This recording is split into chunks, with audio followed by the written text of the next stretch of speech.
Hello everyone, welcome back to The Budget Sportsman, and thank you so much for joining me on today's video. Today we are going to be taking a look at another trail camera that you've probably never heard of before. This one is the Winghome Model 630M. The thing that is really noteworthy about this trail camera right off the bat is that the image sensor that they used inside this Winghome trail camera is actually made by Sony. And if there's one thing that I know for sure, it's that Sony knows how to make a good image sensor.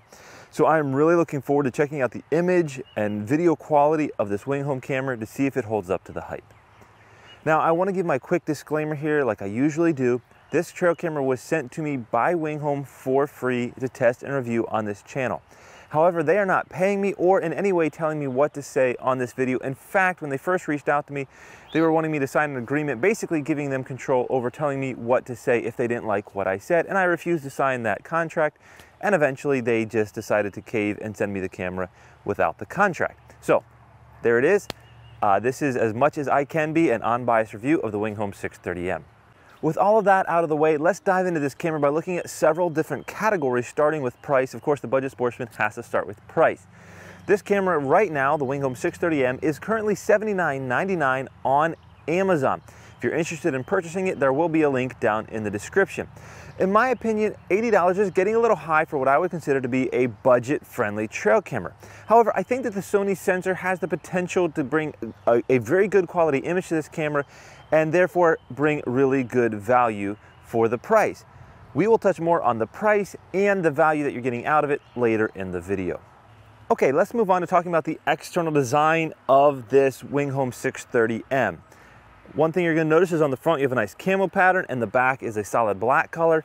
Nice and compact size, fits easily in my hand. Now one thing I always appreciate is when a trail camera gives you the ability to use a Python lock. Recently I reviewed a camera that didn't, and that was a big disappointment. This one does. You have the locking spot right here on the back. One thing that I would appreciate is, if I'm being nitpicky, is that I always like a camera that the Python lock goes around the front of the camera and locks the whole thing securely to the tree. It would be very easy for someone to come along, probably even just twist this camera and break it out of these little plastic pieces and just pull it off the tree, leaving the Python lock on the tree. Another point here is that it does have a little spot right here in the front to put a small padlock, which would then lock you from being able to open this and get to your batteries, SD card, or change your settings. Now when you open the camera up, you're going to see that you have your batteries on one side, and on the other side you have your controls and a screen. And I always appreciate a trail camera with a nice built-in screen to preview your images. In this case, the camera and the screen are on the door. So when you open the door, now the screen and the camera are pointing in the wrong direction. This means you can't just use this screen to just preview naturally your images and see what you're going to get, or a live view, so to say. But you of course can turn the camera on, walk in front of it, trigger it, come back and preview your images. This screen also makes it super easy to navigate the menu and go through all of your settings. That brings me to the user interface, which is relatively simple. It does have a menu button over here. It has 4 different arrow buttons with an OK button in the middle, and then on this side you have your on, off, and setting switch. The menu is easy to navigate using the 4-way buttons, the OK and the menu button. My only complaint is that it's difficult to remember how to get from this live preview into the playback mode to preview your images or videos. You do that by pressing the up button, but it's just not readily obvious. And that's my only complaint about the user interface. All right, let's move on to talking about the actual features of this camera. And I think it's a pretty full set of features. The settings are extremely customizable, and you can adjust things like the sensitivity of the trigger. You can adjust the brightness of the IR bulbs, and it also has a setting to control the amount of motion blur that you get in your images at night. The one thing to be aware of here is that that setting actually is controlling your shutter speed, how long the shutter is open to take the picture.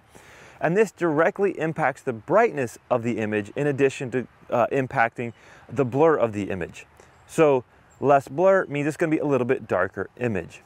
Another nice feature here is that settings like the video length and the trigger delay are adjustable in 1-second increments with a very large range of adjustment. I really appreciate the option to do photos and videos at the same time.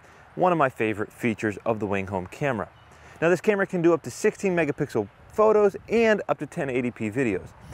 It has a 0.4 second trigger speed and a 65-foot detection range. Of course, there isn't much that I can really do to prove those settings, especially the trigger speed, but so far I haven't really had any problems with getting the half back half of a deer or something like that on camera. Now, I know in my last trail camera video, somebody asked about the blackout IR bulbs. This camera does not have blackout IR bulbs.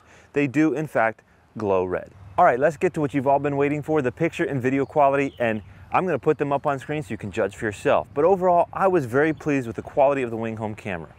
There are a few things to note about the pictures and videos. First, I noticed that the camera seems fairly wide angle when on picture mode. Compare these two shots side by side of pictures versus videos, and you can see how much closer the animals at the feeder appear when on video mode over picture mode. Also notice how the mineral block that is visible on the picture mode is not visible on video mode. This is most likely due just to the difference in aspect ratio between video and pictures, but it definitely gives the appearance of a more zoomed in image when you're on video mode.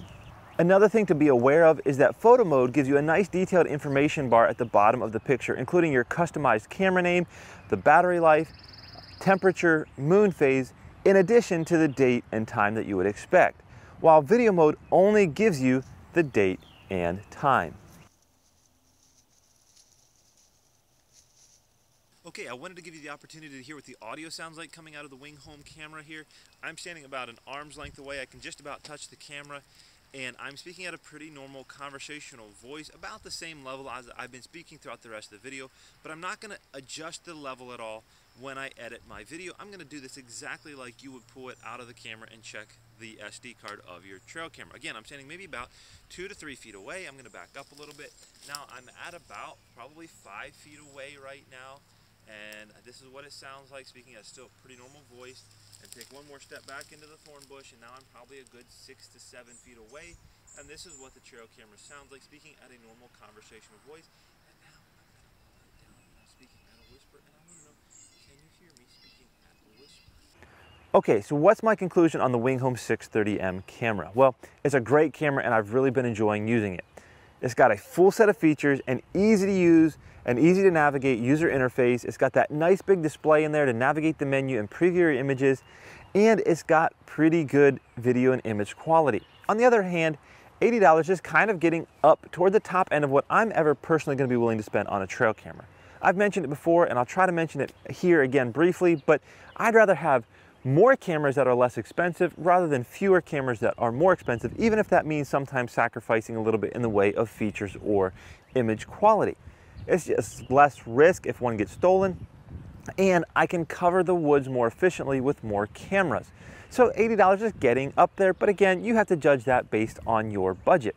Another thing to consider is that there are similar cameras that have similar or even more features for about the same or less price, and so you have to kind of balance what is your priority. This camera definitely beats out some of those cameras in image quality, and so if that's what's the most important to you, then this camera is probably a good buy.